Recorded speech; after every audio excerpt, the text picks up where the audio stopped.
मत्ती रचित सुसमाचार अध्याय 14। उस समय चौथाई देश के राजा हेरोदेस ने यीशु की चर्चा सुनी और अपने सेवकों से कहा, यह यूहन्ना बपतिस्मा देने वाला है। वह मरे हुओं में से जी उठा है, इसीलिए उससे सामर्थ के काम प्रकट होते हैं। क्योंकि हेरोदेस ने अपने भाई फिलिप्पुस की पत्नी हेरोदियास के कारण यूहन्ना को पकड़कर बांधा और जेलखाने में डाल दिया था। क्योंकि यूहन्ना ने उससे कहा था कि इसको रखना तुझे उचित नहीं है, और वह उसे मार डालना चाहता था, पर लोगों से डरता था क्योंकि वे उसे भविष्यद्वक्ता जानते थे। पर जब हेरोदेस का जन्मदिन आया तो हेरोदियास की बेटी ने उत्सव में नाच दिखाकर हेरोदेस को खुश किया। इसलिए उसने शपथ खाकर वचन दिया कि जो कुछ तू मांगेगी मैं तुझे दूंगा। वह अपनी माता की उकसाई हुई बोली, यूहन्ना बपतिस्मा देने वाले का सिर थाल में यहीं मुझे मंगवा दे। राजा दुखित हुआ, पर अपनी शपथ के और साथ बैठने वालों के कारण आज्ञा दी कि दे दिया जाए, और जेल खाने में लोगों को भेजकर यूहन्ना का सिर कटवा दिया, और उसका सिर थाल में लाया गया और लड़की को दिया गया, और वह उसको अपनी मां के पास ले गई। और उसके चेलों ने आकर और उसकी लोथ को ले जाकर गाड़ दिया और जाकर यीशु को समाचार दिया। जब यीशु ने यह सुना तो नाव पर चढ़कर वहां से किसी सुनसान जगह एकांत में चला गया, और लोग यह सुनकर नगर नगर से पैदल उसके पीछे हो लिए। उसने निकलकर बड़ी भीड़ देखी और उन पर तरस खाया, और उसने उनके बीमारों को चंगा किया।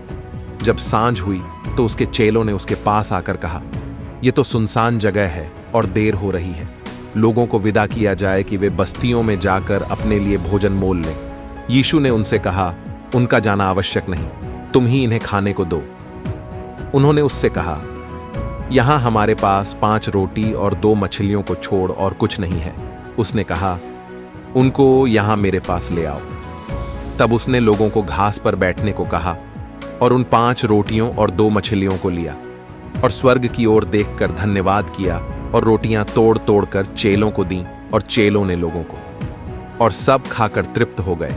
और उन्होंने बचे हुए टुकड़ों से भरी हुई 12 टोकरियां उठाईं, और खाने वाले स्त्रियों और बालकों को छोड़कर 5000 पुरुषों के अटकल थे। और उसने तुरंत अपने चेलों को बरबस नाव पर चढ़ाया कि वे उससे पहले पार चले जाएं, जब तक कि वह लोगों को विदा करे। वह लोगों को विदा करके प्रार्थना करने को अलग पहाड़ पर चढ़ गया, और सांझ को वहां अकेला था। उस समय नाव झील के बीच लहरों से डगमगा रही थी, क्योंकि हवा सामहने की थी। और वह रात के चौथे पहर झील पर चलते हुए उनके पास आया। चेले उसको झील पर चलते हुए देखकर घबरा गए और कहने लगे, वह भूत है, और डर के मारे चिल्ला उठे। यीशु ने तुरंत उनसे बातें की और कहा, ढाढ़स बांधो, मैं हूं, डरो मत। पतरस ने उसको उत्तर दिया, हे प्रभु, यदि तू ही है तो मुझे अपने पास पानी पर चलकर आने की आज्ञा दे। उसने कहा, आ। तब पतरस नाव पर से उतरकर यीशु के पास जाने को पानी पर चलने लगा, पर हवा को देखकर डर गया, और जब डूबने लगा तो चिल्लाकर कहा, हे प्रभु, मुझे बचा। यीशु ने तुरंत हाथ बढ़ाकर उसे थाम लिया और उससे कहा, हे अल्पविश्वासी, तूने क्यों संदेह किया? जब वे नाव पर चढ़ गए तो हवा थम गई। इस पर जो नाव पर थे उन्होंने उसे दंडवत करके कहा, सचमुच तू परमेश्वर का पुत्र है। वे पार उतरकर गन्नेसरत देश में पहुंचे, और वहां के लोगों ने उसे पहचान कर आसपास के सारे देश में कहला भेजा, और सब बीमारों को उसके पास लाए, और उससे विनती करने लगे कि वह उन्हें अपने वस्त्र के आंचल ही को छूने दे। और जितनों ने उसे छुआ वे चंगे हो गए। हिंदी बाइबल सुनने के लिए हमारे चैनल को सब्सक्राइब करें और इस वीडियो को ज्यादा से ज्यादा शेयर करें।